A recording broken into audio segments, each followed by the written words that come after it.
नमस्कार दोस्तों, मैं हूं दिनेश खंडेलवाल और आप सभी का बहुत बहुत स्वागत करता हूं आपके अपने YouTube चैनल में जिसका नाम है द इंग्लिश मॉन्क। तो चलिए आज की यात्रा शुरू करते हैं और देखते हैं कि आज का थॉट ऑफ द डे क्या है। असली सफलता का मजा तब पाओगे जब असफलता की भीड़ से निकल कर आओगे। Only then you will enjoy real success when you come out of the crowd of failure. बिल्कुल सही बात है। जब हम असफलता को बार बार ग्रहण करते हैं और उसके बाद हमें सफलता मिलती है तो उसका मजा ही अलग होता है।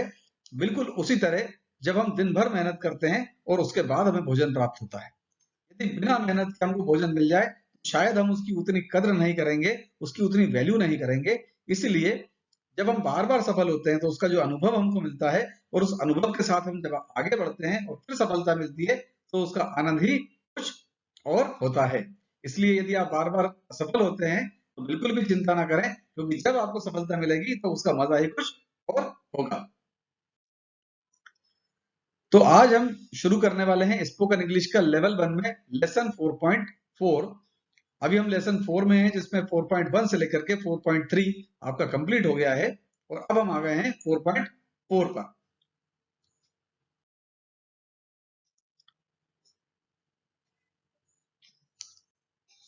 आगे बढ़ने के पहले एक सलाह, यदि आप इस चैनल द इंग्लिश मॉन्क पर पहली बार वीडियो देख रहे हैं तो आपका बहुत बहुत स्वागत है।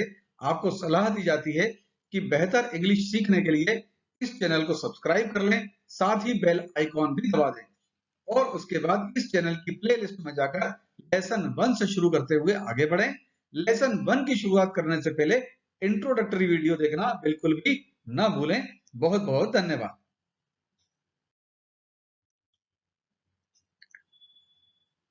अब जो हमारा लेसन है 4.4, हमने 4.1 में पढ़ा simple sentence has a weight का, और 4.2 में हमने नेगेटिव सेंटेंसेस सीखे, 4.3 में हमने इंट्रोगेटिव सेंटेंस सीखे और 4.4 में हम सीखने वाले हैं interrogative plus negative sentences.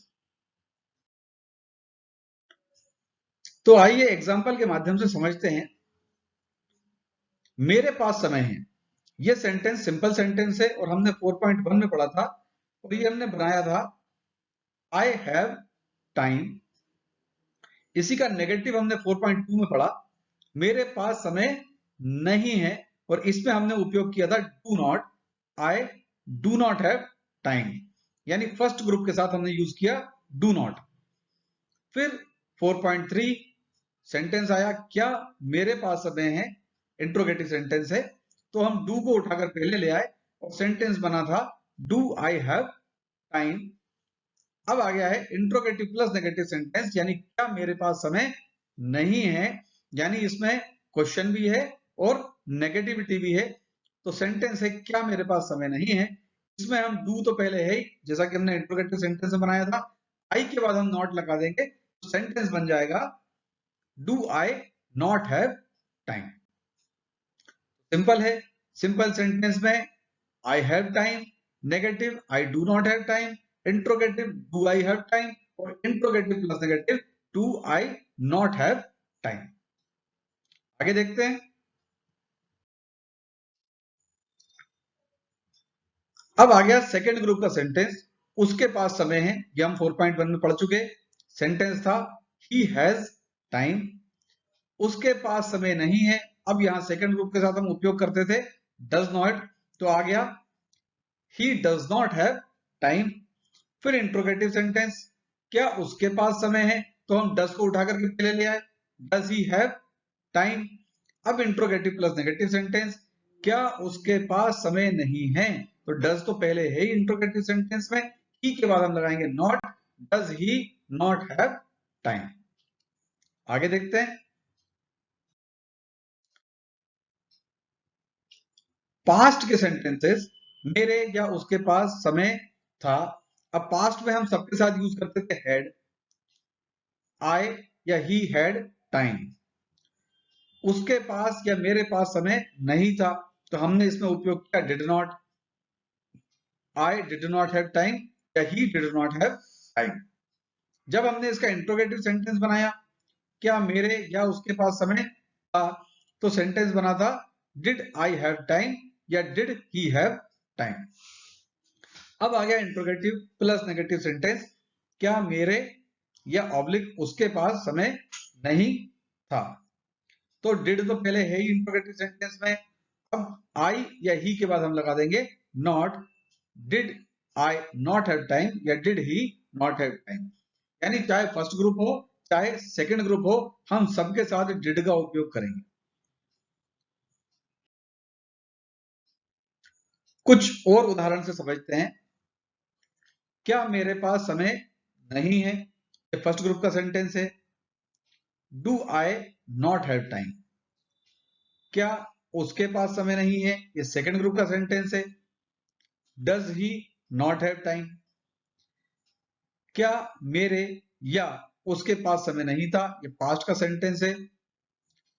Did I not have time या डिड ही नॉट हैव। तो बहुत सिंपल है, यहां पर भी जब हम डू डज डिड का उपयोग करेंगे तो ना हैड का उपयोग करेंगे और ना हैज का उपयोग करेंगे, सभी के साथ हैव का उपयोग करेंगे।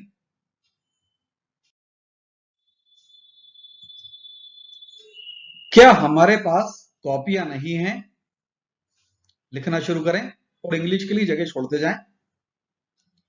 क्या उसके पास एक मकान नहीं था, क्या उनके पास पुस्तकें नहीं हैं,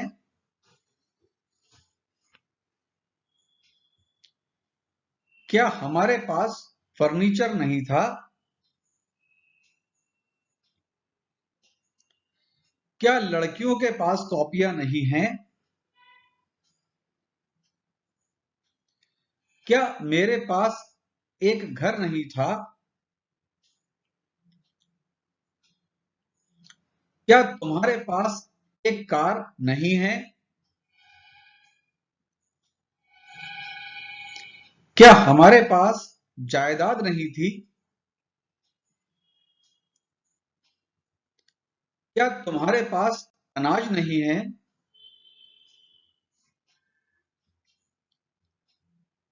क्या उसके पास घड़ी नहीं है।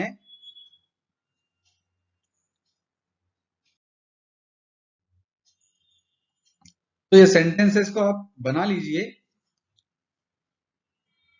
यदि आपको समझ में नहीं आया हो तो पीछे वीडियो को जाकर के फिर से देख लीजिए। वैसे बहुत मुश्किल नहीं है, आप लोग सिंपल नेगेटिव इंट्रोगेटिव जब करके आ गए हैं तो उसके बाद इंट्रोगेटिव प्लस नेगेटिव आसान हो जाता है। सेंटेंसेस को बना लीजिए और यहां पर जब चेक एंड करेक्ट में हम अपने सेंटेंसेस को चेक करेंगे और यदि उसमें कुछ गलतियां हैं तो साथ में उसको करेक्ट भी करेंगे। तो जिनके सेंटेंस नहीं बने हैं वो सेंटेंस बनाएंगे, उसके बाद चेक एंड करेक्ट करेंगे, और जिनके सेंटेंस बन गए हैं उनको मैं यहां पर चेक करवा रहा हूं। आइए शुरू कर लेते हैं। क्या हमारे पास कॉपियां नहीं है, do we not have copies. क्या उसके पास एक मकान नहीं था, did he not have a house. क्या उनके पास पुस्तकें नहीं हैं, do they not have books. क्या हमारे पास फर्नीचर नहीं था, do we not have furniture. क्या लड़कियों के पास कॉपियां नहीं हैं, do girls not have copies. क्या मेरे पास एक घर नहीं था, did I not have a house. क्या तुम्हारे पास एक कार नहीं है, do you not have a car. क्या हमारे पास जायदाद नहीं थी, did we not have property. क्या तुम्हारे पास अनाज नहीं है, do you not have grain.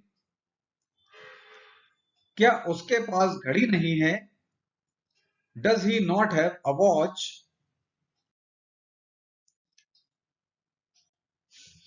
तो सेंटेंसेस आपने चेक कर लिए और यदि उनमें कोई करेक्शन है, यदि वो ठीक नहीं है तो उनको आप करेक्ट कर लीजिए, और यदि पढ़ना चाहें तो पढ़ लीजिए, और पढ़ने के बाद यहां से हम बोलने की प्रैक्टिस शुरू करेंगे। तो बिना झिझक के बोलना है आपको, ये मैं बार बार आपको बोलूंगा, हर बार बोलूंगा। Speak English boldly and loudly. Boldly बोलें, पूरे कॉन्फिडेंस के साथ बोलें और लाउडली बोलें। यदि आपकी आवाज कम है, आप धीमा बोलते हैं, तो निश्चित रूप से आपको बोलने में समस्या आएगी। तो बिल्कुल अभी से शुरुआत करें ताकि आगे समस्या ना आए। चलिए हम शुरू करते हैं। क्या मेरे पास समय नहीं है?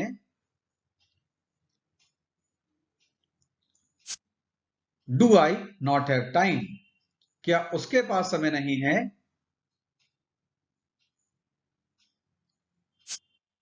Does he not have time? क्या उसके पास समय नहीं था?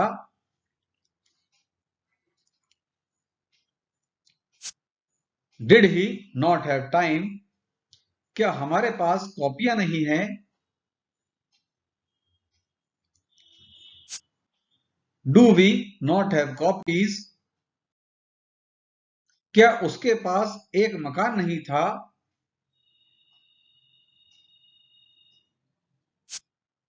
Did he not have a house? क्या उनके पास पुस्तकें नहीं हैं?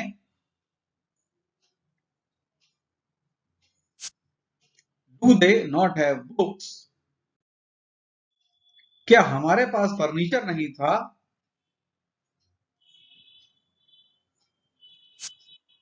Did we not have furniture? क्या लड़कियों के पास कॉपियां नहीं हैं?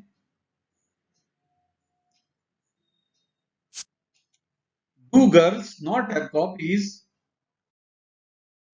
क्या मेरे पास एक घर नहीं था?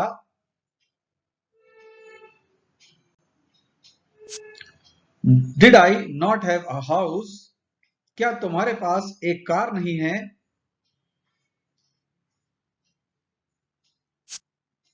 Do you not have a car? क्या हमारे पास जायदाद नहीं थी? Did we not have property? क्या तुम्हारे पास अनाज नहीं है? Do you not have grain? क्या उसके पास घड़ी नहीं है? Does he not have a watch? क्या मेरे पास समय नहीं है? Do I not have time? क्या उसके पास समय नहीं है? Does he not have time? क्या हमारे पास कॉपियां नहीं है? Do we not have copies? क्या उसके पास एक मकान नहीं था? Did he not have a house? क्या उनके पास पुस्तकें नहीं हैं? Do they not have books? क्या हमारे पास फर्नीचर नहीं था? Did we not have furniture? क्या लड़कियों के पास कॉपियां नहीं हैं? Do girls not have copies?